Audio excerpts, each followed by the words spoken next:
कब तक सताएगा कोरोना। हमारी खास पेशकश में आपका स्वागत है। आपके साथ मैं हूं राज ठाकुर। कोरोना कहर बरपा रहा है। ना ये गर्मी में मरा, ना ये बरसात में धुल रहा है। लोग इस पशुपेश में है कि क्या अब जिंदगी ऐसे ही कटेगी, डर डर कर, घुट घुट कर। सबसे ज्यादा डरावनी WHO की यह टिप्पणी है कि दुनिया को अभी कोरोना का सबसे डरावना रूप देखना बाकी है। तो क्या दुनिया पर कोरोना ही राज करेगा? तो इसका जवाब यही है कि जब तक मेडिकल साइंस इस वायरस पर जीत का ऐलान नहीं कर देती, तब तक दुनिया ऐसे ही चलने वाली है। मुंह पर मास्क रहने वाला है, सोशल डिस्टेंसिंग का दौर चलने वाला है।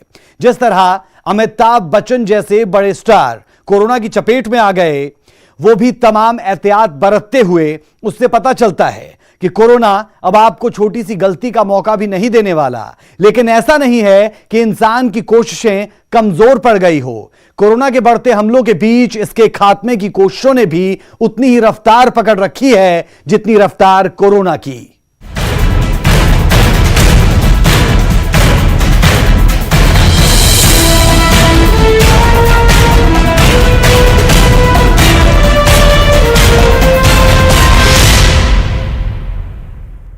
सवाल यही कि कब तक सताएगा कोरोना। भारत में कोरोना का बढ़ता ग्राफ अब बेहद डरावने आंकड़े को छूने वाला है।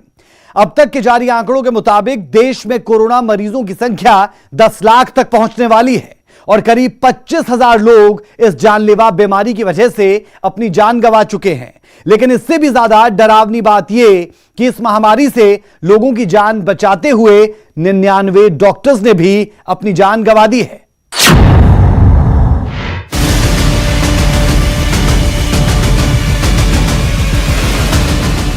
चीन के वुहान शहर से निकला कोरोना वायरस समूची मानव जाति के लिए संकट बना हुआ है। भारत समेत दुनिया के कई मुल्क इस जानलेवा महामारी को मात देने की कोशिश में जरूर जुटे हैं, लेकिन अभी तक कोई भी मुल्क यह पुख्ता तौर पर कहने की स्थिति में नहीं कि उसने कोरोना का गला दबाने वाला हथियार तैयार कर लिया है। हालांकि हाल के दिनों में अमेरिका और रूस का यह दावा जरूर है कि उसने कोरोना की वैक्सीन तैयार कर ली है।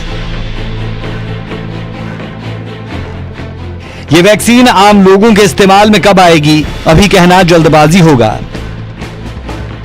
वहीं भारत भी इस रेस में किसी दूसरे मुल्क से पीछे नहीं है। भारत के वैज्ञानिकों का भी यह दावा है कि उन्होंने कोरोना को मात देने वाली वैक्सीन तैयार कर ली है, जिसके मानव परीक्षण में जल्द सफलता मिलने वाली है। लेकिन इन सब के बीच जो कोरोना का प्रकोप है वो थमने का नाम नहीं ले रहा। रोजाना हजारों की संख्या में लोग इस जानलेवा बीमारी की चपेट में आ रहे हैं। भारत में कोरोना के बढ़ते ग्राफ की बात करें तो पिछले 24 घंटे में 32,695 कोरोना के नए मामले सामने आए, जिसमें से 606 लोगों की मौत हुई। देश में अब तक करीब 10 लाख लोगों तक कोरोना ने अपनी पहुंच बनाई, जिसमें करीब 3,31,146 एक्टिव केस हैं, जबकि करीब 25,000 लोग कोरोना से जिंदगी बचाने की जंग हार गए। हालांकि इन डरावने आंकड़ों के बीच अच्छी बात यह कि कोरोना को मात देने वाले योद्धाओं की संख्या भी भारत में कुछ कम नहीं है। अब तक करीब 6,12,000 से ज्यादा मरीजों ने कोरोना को मात दी। वहीं पिछले 3 दिनों में इस जानलेवा बीमारी के बढ़ते प्रकोप की बात करें तो 13 जुलाई को 28,017 नए मरीज सामने आए, जबकि 14 जुलाई को 28,998 मामले सामने आए।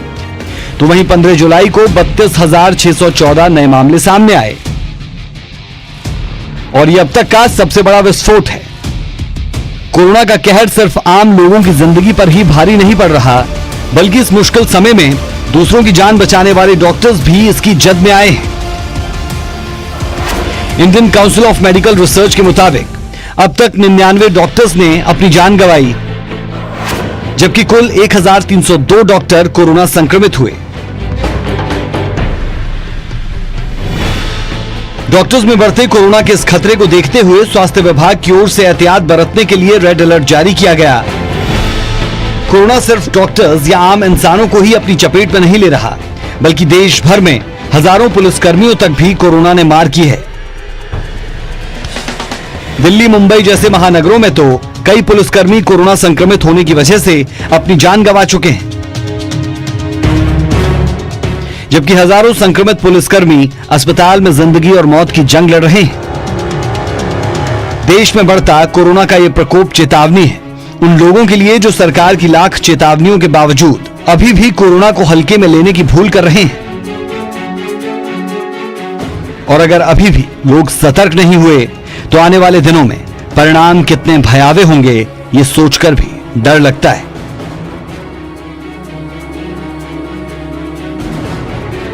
Bureau report, news 18।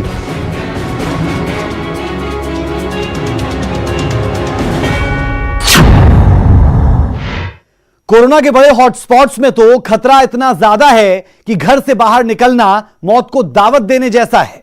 Punjab, Haryana और हिमाचल में भी कोरोना का जबरदस्त कहर जारी है।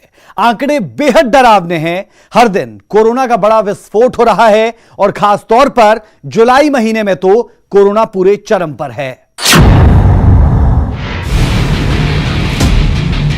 हिंदुस्तान में हर दिन कोरोना नए नए रिकॉर्ड बना रहा है।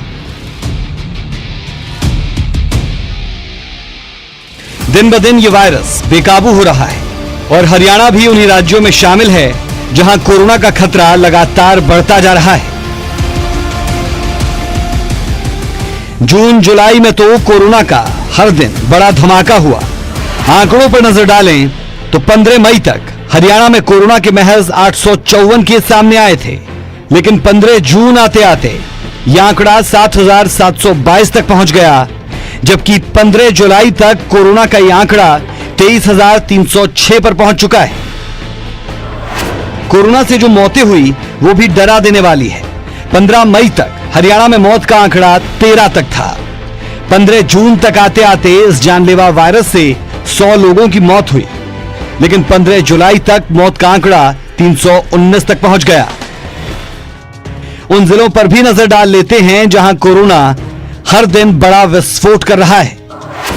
गुरुग्राम पहले नंबर पर है, जहां 15 जुलाई तक कोरोना के 7,208 केस सामने आए, 110 लोगों की मौत हुई। वहीं फरीदाबाद में 5,881 केस सामने आए, यहां 104 लोगों ने अपनी जान गंवा दी। जबकि तीसरे नंबर पर सोनीपत है, जहां कोरोना के 2,170 केस सामने आए और 24 लोगों की मौत हो गई। हरियाणा के ये 3 जिले कोरोना के बड़े हॉटस्पॉट हैं। वहीं पंजाब में भी कोरोना का खतरा टला नहीं है।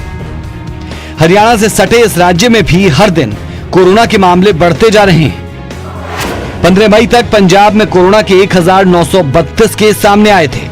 वहीं 15 जून तक आंकड़ा 3,267 तक पहुंच गया, लेकिन 15 जुलाई आते आते कोरोना के कुल 8,799 केस सामने आए।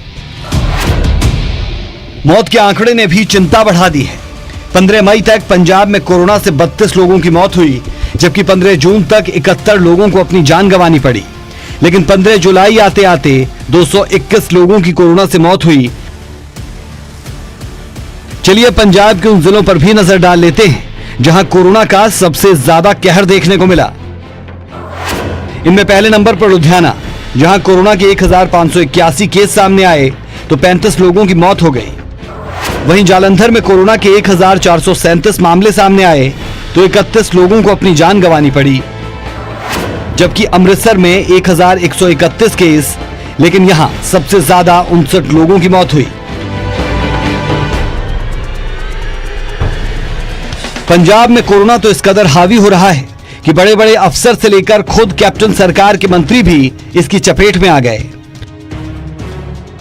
हिमाचल की बात करें तो यहां दूसरे राज्यों के मुकाबले कोरोना के मामले काफी कम हैं।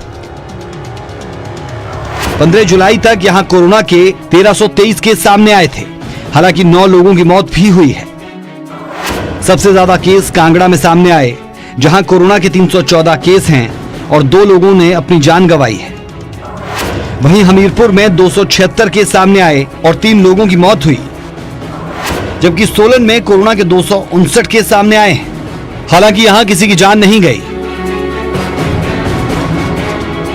देवभूमि में फिलहाल खतरा कम है, लेकिन कोरोना को लेकर खौफ अभी भी बरकरार है।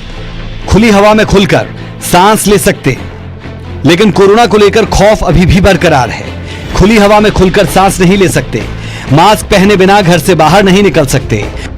हर किसी के दिमाग में डर घर कर चुका है कि किसी से हाथ मिलाना तो दूर, उसके आसपास बैठने से भी डर लगने लगा है। ये खौफ उस जानलेवा बीमारी से है जो न रात देखती है न दिन, न गरीब न अमीर, बड़े से बड़ा और छोटे से छोटा, हर वर्ग का वो शख्स इस वायरस की चपेट में आ रहा है जो इसे हल्के में लेने की गलती कर रहा है। दुनिया भर में कोरोना के खिलाफ जंग जारी है और इस जंग में कामयाबी कब मिलेगी और हम कितने कामयाब होंगे? क्या हम कोरोना को मात दे पाएंगे या फिर जिंदगी भर कोरोना के साथ जीना पड़ेगा? इन सवालों का जवाब उन देशों के पास भी नहीं जो इस महामारी को खत्म करने का दावा कर रहे हैं। जिनका दावा है कि उन्होंने कोरोना की दवा बना ली, उन देशों में भी मरीज तिल तिल कर मरने को मजबूर है। खासकर कोरोना के बड़े हॉटस्पॉट्स में खतरा इतना ज्यादा है कि घर से बाहर निकलना यानी मौत को दावत देने जैसा है। Bureau report, news 18।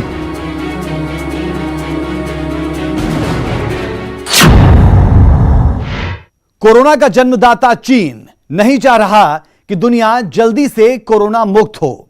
उसने वुहान में बाढ़ के हालात पैदा कर दिए हैं। हर जगह पानी ही पानी है। इसे लेकर चीन की कम्युनिस्ट पार्टी की सरकार कई सवालों के घेरे में आ गई है। कुछ लोगों का दावा है कि कोरोना वायरस पर WHO की जांच से बचने के लिए जानबूझकर ऐसा किया गया है।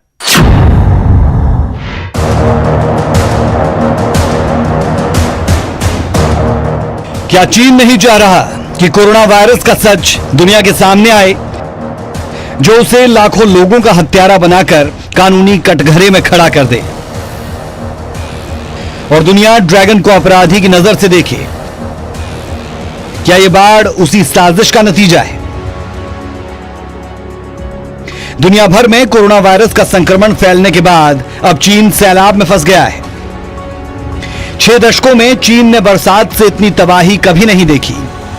हर तरफ पानी ही पानी है, जिससे चीन के तमाम शहर जलमग्न हो गए हैं। सड़कों पर लोग नाव लेकर निकल रहे हैं। सड़क पर खड़ी कारें पूरी तरह से पानी में डूबी हुई हैं।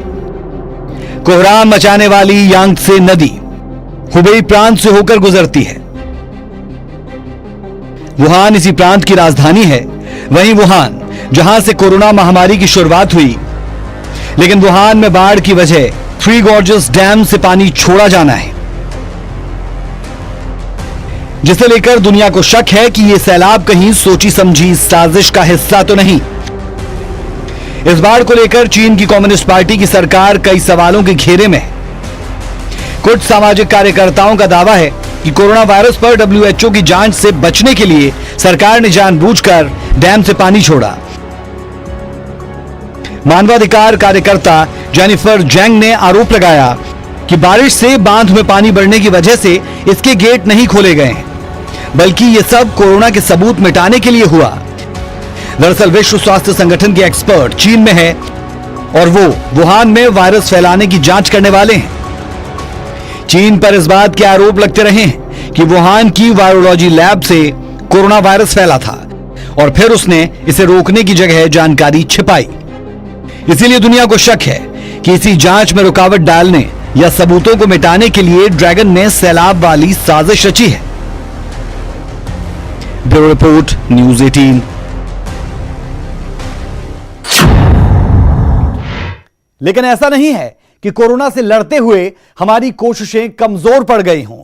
अमेरिका में टेस्ट की गई पहली कोविड-19 वैक्सीन से लोगों को काफी उम्मीद है। 27 जुलाई से इस वैक्सीन का सबसे अहम पड़ाव शुरू होगा। वहीं भारत सहित और कई देश भी ऐसी कोशिशों में लगे हैं जहां से कोरोना को चित्त करने वाली खबर सामने आ सकती है।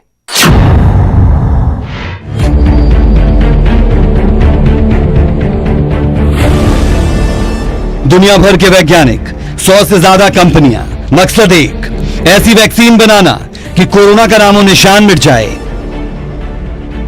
इनमें से 19 कंपनियां तीसरे लेवल के ट्रायल तक पहुंच चुकी हैं। भारत में 2 वैक्सीन पर ट्रायल चल रहा है।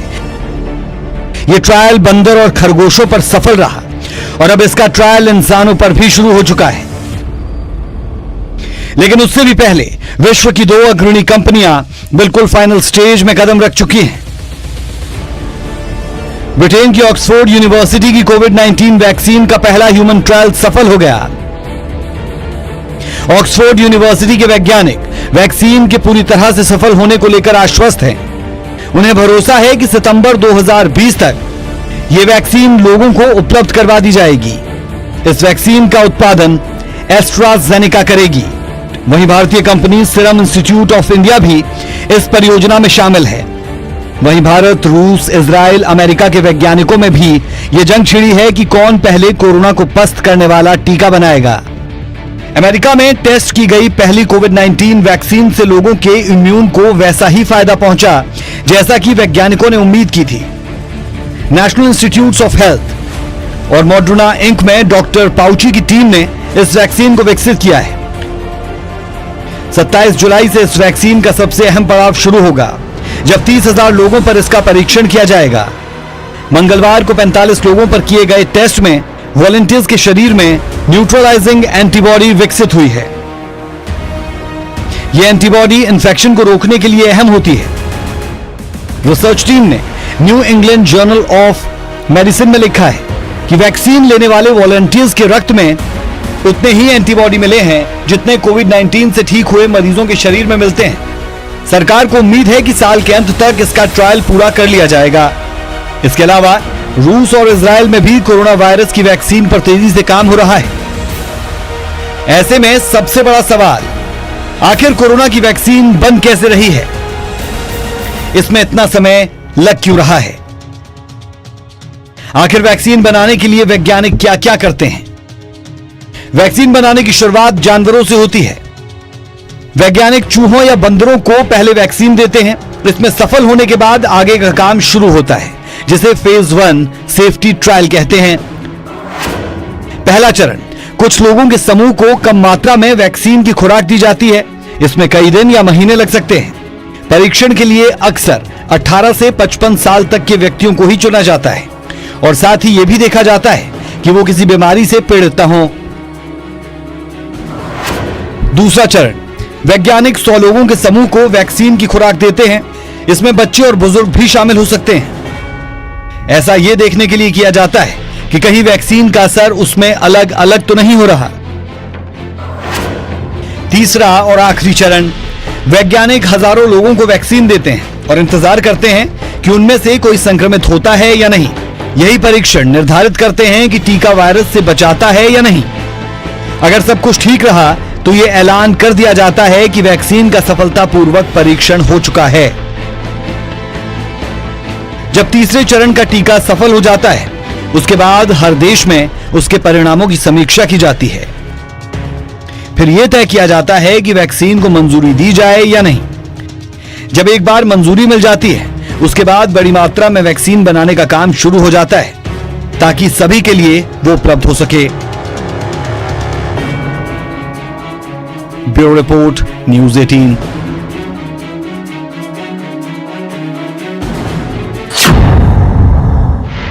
लेकिन यह सवाल लाजमी तौर पर सभी के जहन में होगा कि कब तक सताएगा कोरोना। इस खास पेशकश में अभी के लिए इतना ही। खबरों के ताजा अपडेट के लिए बने रहिए न्यूज़ 18 के साथ। इजाजत दीजिए, नमस्कार।